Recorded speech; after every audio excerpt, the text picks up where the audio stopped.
छोटे से गांव के कोने में एक कमजोर सी झोपड़ी।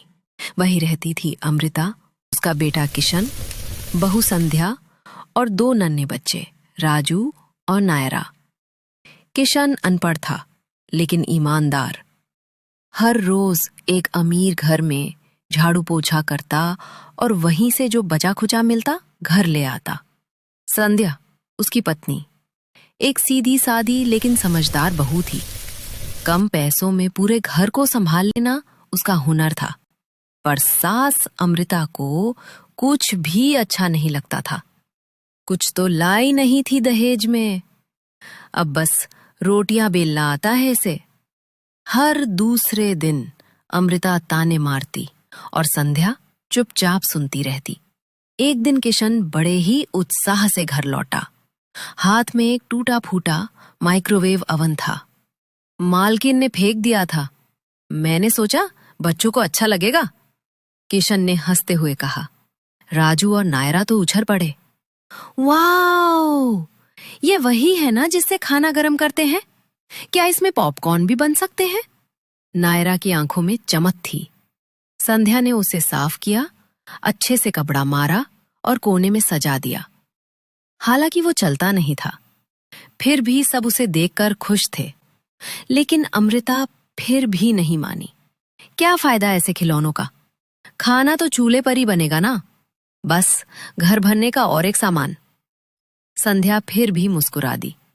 अम्मा जी, बच्चों को अच्छा लग रहा है, और क्या चाहिए? गर्मी की दोपहर थी। राजू गली के बाहर खेल रहा था जब उसने पास वाले घर के बच्चे को हाथ में एक बड़ा सा चीची पिंजा खाते देखा। ऊपर से पिघला हुआ चीज, रंग बिरंगी टॉपिंग्स और वो खुशबू।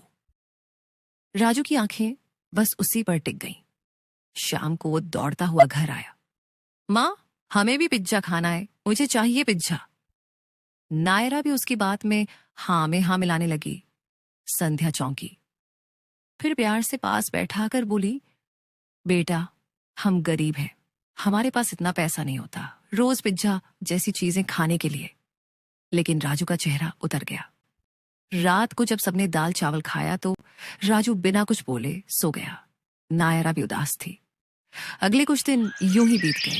फिर एक दिन घर में तूफान सा आ गया। किशन रोता हुआ घर लौटा। उसका चेहरा सफेद था, आंखें डरी हुई। मालकिन का महंगा मटका टूट गया और उन्होंने मुझे काम से निकाल दिया। अमृता का गुस्सा फूट पड़ा। हाय राम, सब मनहूसियत इसी बहू के कारण है। कुछ लाई नहीं थी दहेज में और अब हमारा बेटा भी बेरोजगार हो गया। संध्या चुपचाप सुनती रही। वो जानती थी कि ये उसकी गलती नहीं है, लेकिन उस वक्त कोई सफाई देने का हक भी नहीं था। उसी शाम राजू फिर पास आकर बोला, माँ, अब तो पिज्जा बना दो ना, मैं सबसे कहूंगा कि हम भी खाते हैं। संध्या का सब्र टूट गया। पिज्जा पिज्जा, हर वक्त वही। घर में ओवन नहीं है, एक कढ़ाई है, एक कुकर है, उसी में सब पकता है, उसी में जीते हैं हम सब। राजू चुप हो गया। नायरा सहम गई। संध्या आंखों में आंसू लिए दरवाजा खोलकर बाहर निकल गई। हवा में धुएं की महक थी और दिल में एक सवाल, क्या उसकी गरीबी हमेशा भारी पड़ेगी? उस रात संध्या देर तक सो नहीं सकी। छत पर लेटी थी, पर दिमाग में तूफान चल रहा था। किशन अनपढ़ है, अब कहां से कमाएंगे? बच्चों के सपने कैसे पूरे होंगे? तभी उसे याद आया राजू का वो मासूम सवाल, माँ, अब तो पिज्जा बना दो ना। उसकी आंखें भर आईं। अगर पिज्जा ही बच्चों की खुशी है तो क्यों ना मैं ही कुछ करूं। अगली सुबह संध्या रसोई में लगी रही। सिर्फ एक कढ़ाई और कुकर था उसके पास, लेकिन उसके इरादे मजबूत थे। उसने पुराने कुल्हड़ निकाले, उनमें आटे की बेस, सब्जियां, सॉस और चीज डाली और कुकर में धीमी आंच पर पकाया। थोड़ी देर बाद जब ढक्कन उठा, एक नई महक पूरे घर में फैल गई। राजू और नायरा भागते हुए आए। माँ, ये क्या खुशबू है? कुल्हड़ पिज्जा। संध्या मुस्कुराई। सबने खाया और जैसे एक जादू हो गया हो। अमृता तक चुपचाप बोली, संध्या, ये तो वाकई में कुछ अलग है। अगली सुबह संध्या कुछ उधारी पर चीज, सॉस, आटा और कुल्हड़ लेकर बाजार पहुंची। एक पुराने ठेले पर एक छोटा सा तवा रखा और शुरू किया कुल्हड़ पिंजा बनाना। पहले दिन मुश्किल से 2-3 लोगों ने खरीदा, दूसरे दिन भी वैसा ही हुआ, लेकिन तीसरे दिन किस्मत ने करवट ली। एक छोटी बच्ची अपने पापा के साथ आई, पिज्जा खाया और बोली, पापा ये तो बहुत टेस्टी है। उसने मोबाइल से वीडियो बना लिया, संध्या का कुल्हड़ पिज्जा धुएं के साथ निकलता, गरम गरम। थोड़ी ही देर में कुछ और लोग आने लगे। हमने इंस्टा पर देखा था, कुल्हड़ पिज्जा वाला स्टॉल यही है क्या? संध्या ने सिर हिलाया और पहली बार उसके चेहरे पर एक उम्मीद की रोशनी थी। संध्या के कुल्हड़ पिज्जा अब गली गली में मशहूर हो चुके थे। धीरे धीरे सोशल मीडिया पर वीडियो वायरल होने लगे। देसी कुल्हड़ पिज्जा वाली भाभी के नाम से लोग उसे जानने लगे।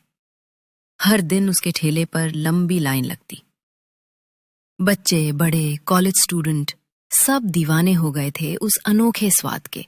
कुल्हड़ से निकलता गरम पिज्जा, ऊपर से पिघला हुआ चीज और देसी मसालों की वो खुशबू जिसने हर किसी की जुबान पर छाप छोड़ दी। इसी दौरान एक लोकल न्यूज चैनल की रिपोर्टर वहां पहुंची। रिपोर्टर माइक लेकर बोली, आपके कुल्हड़ पिज्जा ने तो शहर को दीवाना कर दिया है, लेकिन बताइए, इतना यूनिक कॉम्बिनेशन, इतनी टेस्टी रेसिपी, आइडिया आया कहां से? संध्या मुस्कुराई, सिर उठाकर बोली, आइडिया आया मेरी गरीबी से और स्वाद आया मेरी मेहनत और जिद से। जब घर में सिर्फ कुकर और एक कुल्हड़ हो तो सोच बदलनी ही पड़ती है। फिर उसने एक कुल्हड़ पिज्जा ग्राहक को पकड़ा और बोली, अब लाइन में आइए, मेरे ग्राहक मेरा इंतजार कर रहे हैं। कैमरे ने वो पल कैद किया और वही बना उसका पहचान का मोमेंट। अब हालात पूरी तरह बदल चुके थे। संध्या अकेली नहीं थी। किशन अब उसके साथ स्टॉल पर काम करता था। वो आटा गूंथता, कुल्हड़ सजाता और हर दिन दोनों मिलकर पिज्जा बनाते। राजू और नायरा भी फूले नहीं समाते थे। हमारी मम्मी सबसे बेस्ट पिज्जा बनाती हैं। अब स्कूल में बच्चे भी उनकी तारीफ करते। सबसे बड़ी बात, अमृता जो कभी ताने देती थी, अब हर ग्राहक से गर्व से कहती, मेरी बहू के हाथ का स्वाद है, ये कोई आम पिज्जा नहीं। घर में अब पैसा भी था, प्यार भी और पिज्जा की खुशबू भी।